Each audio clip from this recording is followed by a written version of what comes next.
The Zoo Audio DW6 Dirty Weekend 6. This is the 1599 base model. So the question is, Klipsch or Zoo? Zoo or Klipsch? Let's talk about the Zoo Dirty Weekend 6. Hi and welcome. I am Hunter-Gray and this is Hunter-Gray-LUV-Music. I started this channel because I wanted to help you reach your hi-fi happy place. And because to me, music is just awesome. And listening to my favorite music is super important to me. Listening to music just grounds my daily life. So that means I want my music, when I listen, to sound beautiful when I play it at home. So that's why we're here talking about hi-fi gear, because your hi-fi gear and my hi-fi gear helps or hurts how the music we love sounds. So slow down for a few minutes and enjoy while we have a chat about Zoo Audio Dirty Weekend 6. All right, we got to go over the specs. And on the Dirty Weekend 6, this is not typical in many ways. So we have more than usual to discuss about these specs. As I mentioned, the pair, I intentionally got the 1599 base model, the least expensive, because I've seen Darko Audio review the Supreme upgrade version of, well, the DWX, which is the floor standing version. I've seen Steve Guttenberg, the audiophiliac, review the DW6 and the Superfly, but I have not seen anyone review the 1599 base model. So that's what I bought, and that's what we're talking about and what this review is all about. So I really like that Zoo Audio, like Wilson Audio, and like some but not all high-end audio, they burn in their speakers before they leave the factory. And the bass gets 100 hours of burn-in on the Dirty Weekend 6. The Superfly, they increased that to 200 hours of burn-in. And the Supreme DW6, 300 hours. But 100 hours of burn-in, I'm really happy with that. And I think that speaks to the boutique high-end type of outfit that Zoo Audio really is. On Zoo's website, they say that the factory burn-in consists of 50% moderate intensity and 50% extreme intensity, full bandwidth, hard-hitting music. So I like that. I think that's a true benefit to get them right out of the box already broken in and burned in. So these are a two-way-ish floor standers. That on the top is a 10-inch paper CNT cone full range driver. Now what that means is a full range, it plays from 30 hertz to 12,000 hertz. And then down below inside that wave, that aluminum waveguide, is a 1-inch, really a super tweeter. That runs 12,000 hertz to 22,000 hertz. So I want to, and this is super important about Zoo Audio, there is no crossover in this speaker. The 10-inch driver, its natural frequency range is 30 hertz to 12,000 hertz. It just runs out of gas. The full frequency spectrum is going from whatever amp you're driving with right into that 10-inch driver. In the same, the super tweeter, there's no crossover. The full frequency range is going into the super tweeter, but it only starts producing sound frequencies at 12,000 hertz and above. And the more time you spend in high-end audio and the more you look at the really high-end like Wilson Audio, for instance, like Sonus Faber, the more they talk about the crossover frequency and the more money they invest and spend in their crossover frequency. Because as Daryl Wilson, CEO of Wilson Audio, says, they found that the crossover frequency or the crossover network can cause sound compression. So they build all of their crossover frequency or their crossover equipment at Wilson Audio in-house. That's how important they think it is. And I think you will find high-end audio speaker manufacturers very concerned, and they put a lot of engineering in manufacturing time and care into their crossover frequency because it plays such an important role in the sound that speakers produce.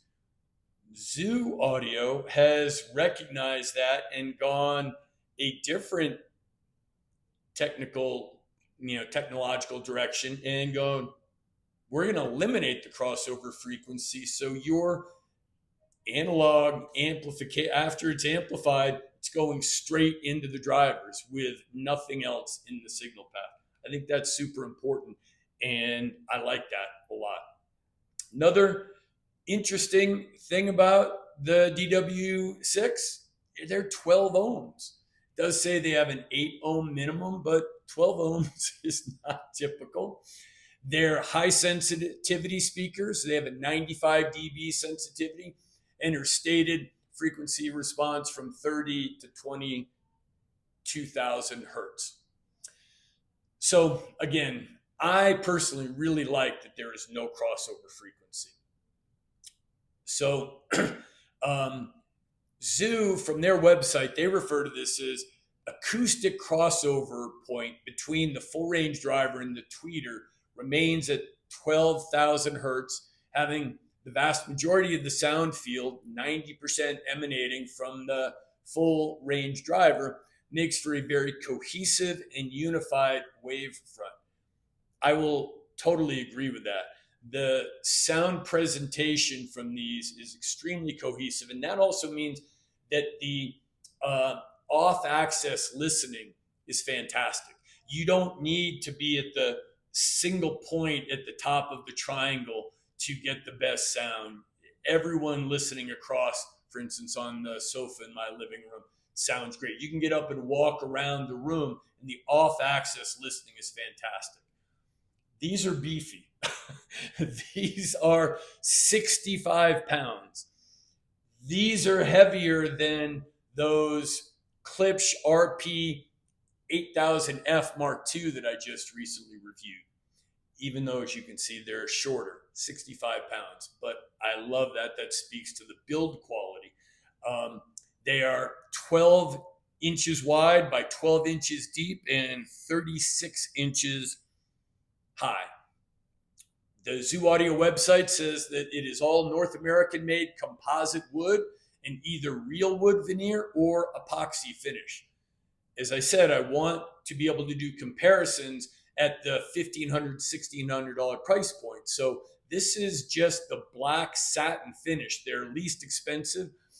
I probably would have gotten the white satin, but that I would have had to wait to order. This was in stock, so I just ordered, and solid black satin, the epoxy, I'm very happy with it. It's look, if I were ordering, I would get the electric blue hickory. I think is stunning, but this black satin, I'm very happy with. The Zoo Audio DW6 is available in 12 different finish and wood options.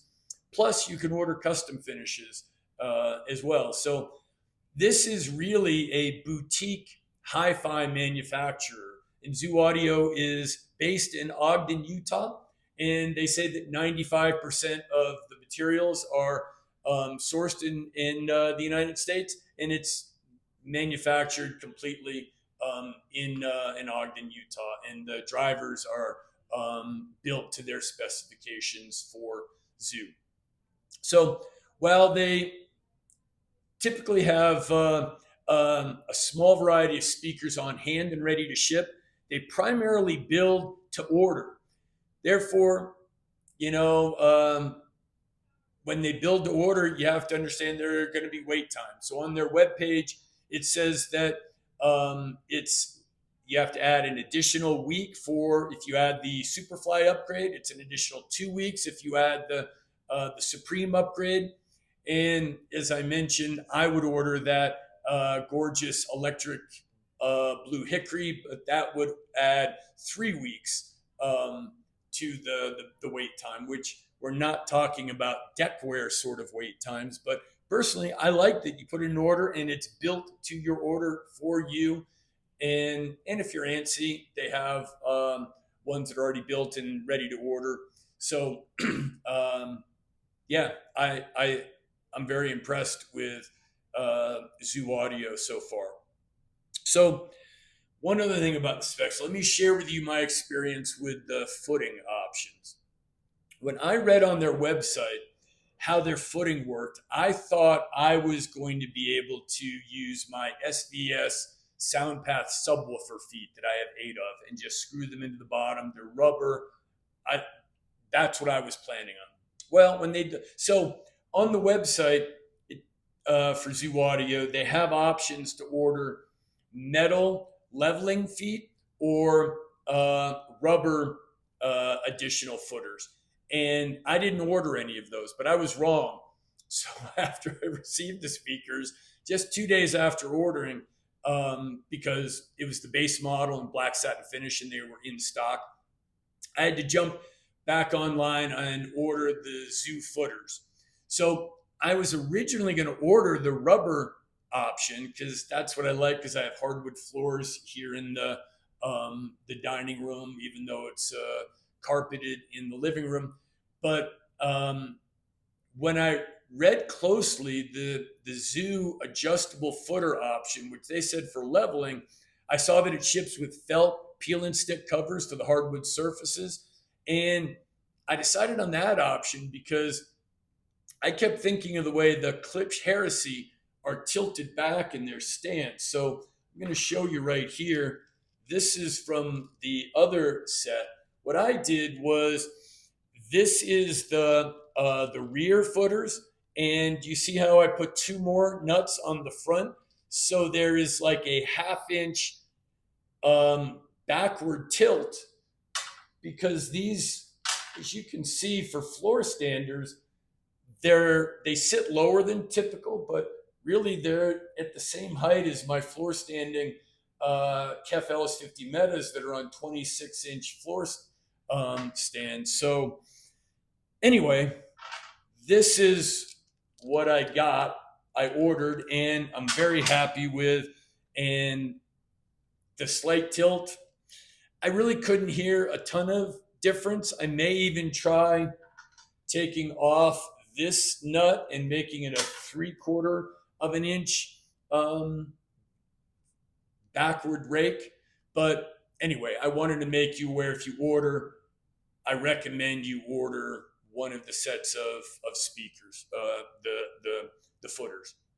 In terms of speaker setup, in my living room, I found I typically prefer floor standers towed in, so that from my listening position at the top of the triangle, I cannot see the side of the inside side of the speaker, and I get a really sharp, terrific phantom center image. And so I always just start there because I can do that very quickly. And I was right. I got a great center image, and the sound stage was good.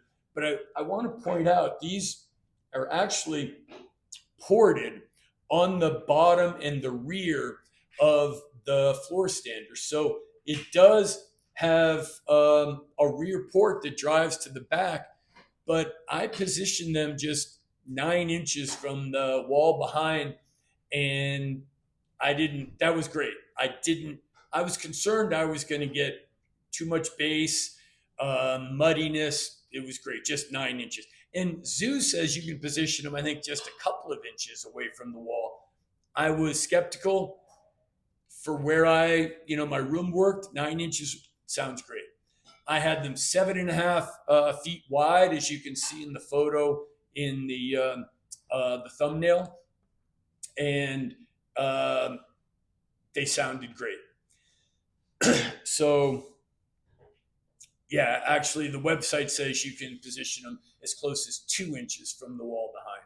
So I didn't put them 2 inches, but my sense is that would be true because I didn't have any issues with that rear ported, that base port in the rear. So now I'd like to ask you for your support for this channel. If you enjoy my take on speakers, amps, DACs, streamers, headphones, and IEMs, then I'd like to ask you to subscribe to this channel. It would really mean a lot to me. Anytime you hit the like button and thumbs up, it really does have a positive impact on the YouTube algorithm, so I would appreciate that as well. If you're able, please support the channel by joining my Patreon. On Patreon, there is a Telegram chat option as well as Zoom meeting to get that we have get-togethers for patrons. So please click down below in the description on the Patreon link and take a look around. I also want to make sure that you're aware that most, but not all, of the links in the description below are affiliate links that do not cost you anything when you buy something, but this channel does get a small commission. So those affiliate links are your no-cost way to support this channel. But I would really love to get to know you personally when you join my Patreon. That way, I could get to know you and get to know what your system is at home and what your end game Grail system looks like and what part of your system you're considering upgrading and researching right now. Also, please feel free to comment on what types of videos you'd like to see more of. So thank you again for your support for this channel. Okay, well, let's talk about how the Zoo Dirty Weekend 6 bass model sounds. Well, spoiler alert, I like them a lot. Soundstage. The Phantom Center image is excellent, as I mentioned. The soundstage, when played on the Class D, my reference XTZ Edge A2 300 is really good, but not great. On my reference 300B tube amp, it does open up more, which I appreciated and I liked better. I tried quite a lot of speaker adjustment angles and placements, and I think I maximized what I was going to get through speaker placement and positioning for the soundstage. I do really appreciate the coherence from these Zoo speakers. And this speaks to their off-axis listening, which is just excellent, which means the presentation and the soundstage and the listening experience is not so focused on the top point of the triangle and between you and the speakers. So for me, that's something that I like and I appreciate it. Detail retrieval, these absolutely check the box at high level of detail retrieval, as well as checking the box for instrument separation and layering. Absolutely perfect, absolutely gorgeous. For me, that's important. I want to be able to really have the instruments separated in the background and in the soundstage, and that was excellent.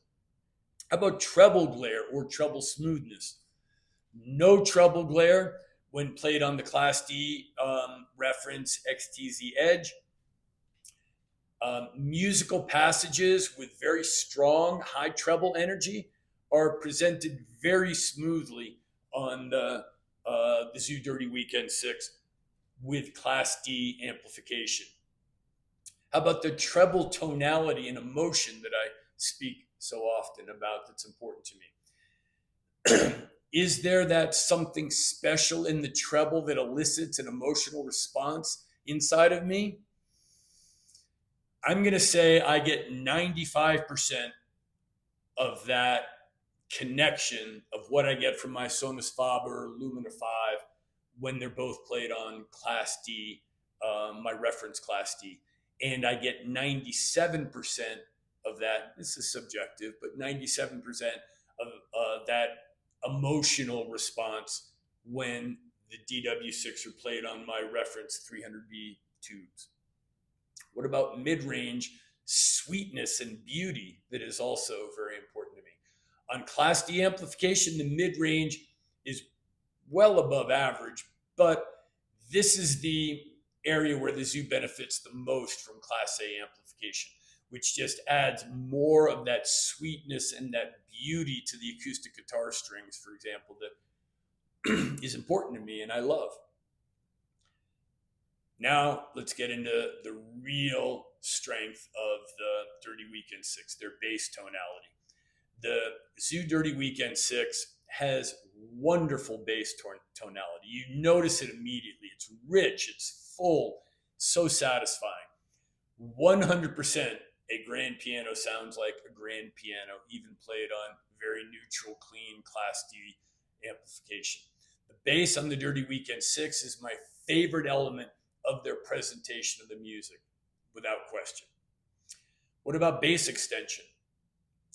When I was playing test tones down to 35 hertz on the Class D, clear and strong, absolutely.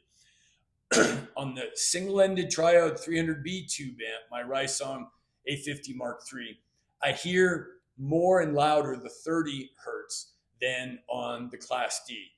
But the 30 hertz is rolled off a little too much to say that it reaches 30 hertz, even though that's what Zoo's specs say. But since the specs, I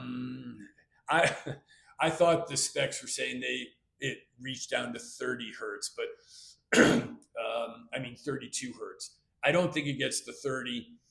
It's below 35, but as you know, for me, 35 hertz is where the upright bass in jazz and kettle bass drum on classical and orchestral music. For me, as long as I'm getting down to 35 hertz extension, I have no need for a subwoofer. So to me, in my music library, because I don't listen to synth and electronica and EDM, these are full range and there's no need for a bass, a subwoofer. And the tonality of the bass and the richness, it's just, the bass is my favorite part. All right, comparisons. The Klipsch RP8000F Mark II first, and then I'll also compare it to the Sonus Faber Lumina 5 floor standards. The Klipsch and these are both about $1,500. The Klipsch listed $750 each, but you can often get them on sale. But list prices, they're both basically $1,500. The Zoo Dirty Weekend 6 and the Klipsch RP8000F Mark II. They're both very high efficiency floor standards. And you notice that these are rated at 95 dB. The Klipsch, I think, at 98 or 99, but I can't, they come across as high efficiency. There's no real, I didn't notice a difference when I'm A/B and switching from amps. The Klipsch have a better and more open sound stage, but the Zoo Dirty Weekend 6 has way better bass that not only reaches lower for sure based on listening to test tones, but it has more weight, more heft, and more fullness and richness to the bass. My favorite music presentation of the Dirty Weekend 6 is the bass. My biggest complaint about the Klipsch RP8000F Mark II was their bass, and the bass was just thin. So ironically, that is really where the contrast is between the Klipsch and the Zoo, is on the bass presentation. Love it on the Zoo, very disappointed on the bass presentation in the Klipsch. So both the Klipsch and the Zoo checked all of my boxes for evaluation on detail retrieval, instrument separation and layering, smooth treble energy. The Zoo DW6 has a sweeter, more beautiful treble tonality to my ears, but the Klipsch Tractix horn tweeter is terrific.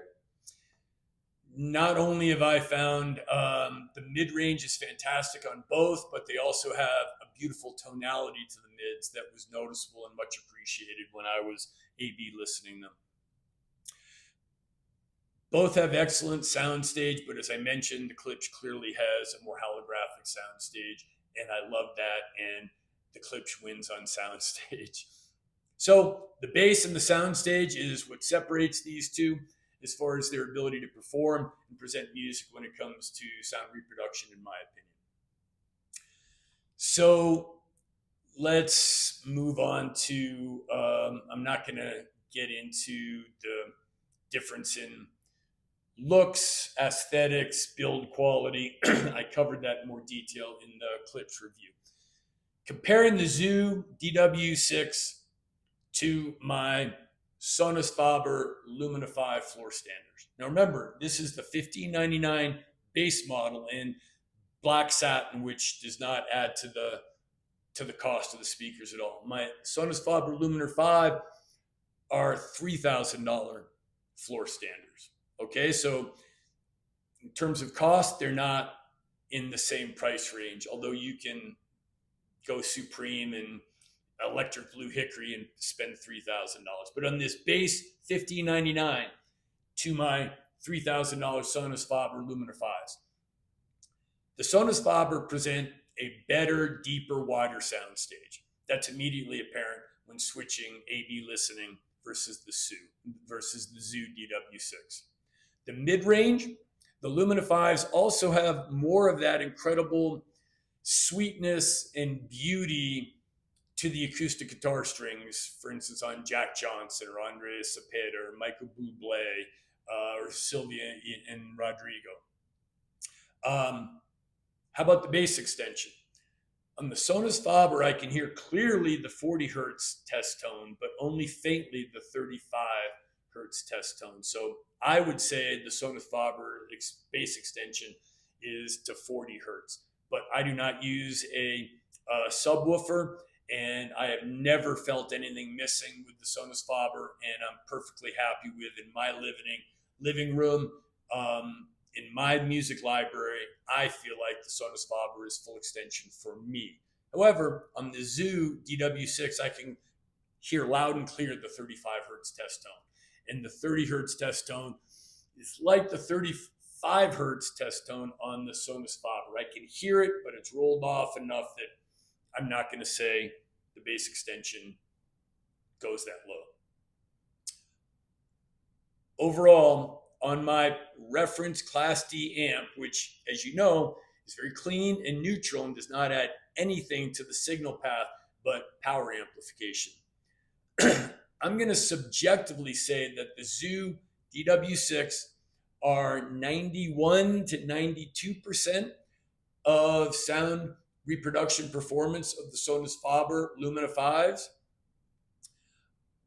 When they switch over to my reference single-ended triode 300B tube amp, the Rysong A50 Mark III, I think, again, subjectively, the DW6 are improved and now may achieve 95% of the Sonus Faber Lumina 5 sound reproduction capability and performance.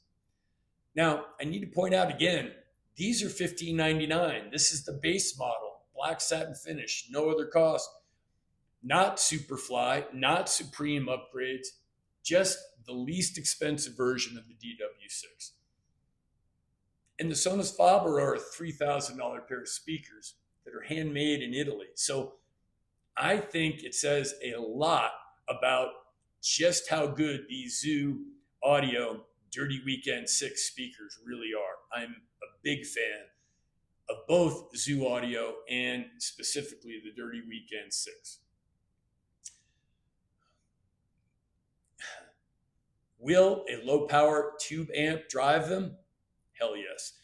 The 7.6 watt per channel single-ended triode 300B tube amp, the Rysong A50 Mark III, yes, clearly drives them, no problem. And it does increase the soundstage width and depth, which is one of the reasons I really preferred the DW6 on the single-ended triode 300B tube amp. if I decide to keep these as a reference pair of floor standers, which I'm still debating on, but leaning towards, I will play them on the single-ended triangle 300B tube amp primarily, although they also sounded beautiful on the SMSL VMV A1 Class A amp. But to me, I want them on Class A amplification for what that adds to the party. It increases the bass just slightly on the 300B on the DW6. The DW6 really don't need any more help. The bass is just so excellent here. It does, the 300Bs add a bit more of that special quality to the high treble, which is, for example, muted trumpets, those strong high flute notes that I mention frequently from Nelson Rangel's flute on that song that I Loved You. The 300Bs also added more of that magic element to the guitar strings on acoustic guitars that I just love. So, which amp do I prefer? I will play the 300B single-ended tube amp on the DW6 primarily because of what it adds to the soundstage and the mid-range sweetness and just more of that specialness that I love. So this is my review of the Zoo Audio DW6 Dirty Weekend Bass 1599 model. I want to say thank you for watching. My goal is to help you reach and enjoy your hi-fi happy place. But what do you think? What do you think about Zoo Audio in general and in particular the Dirty Weekend 6? Please share your thoughts and comments down below. And most definitely, please come back to this channel and watch again. Thanks so much for watching, and I will see you on the next video. Cheers.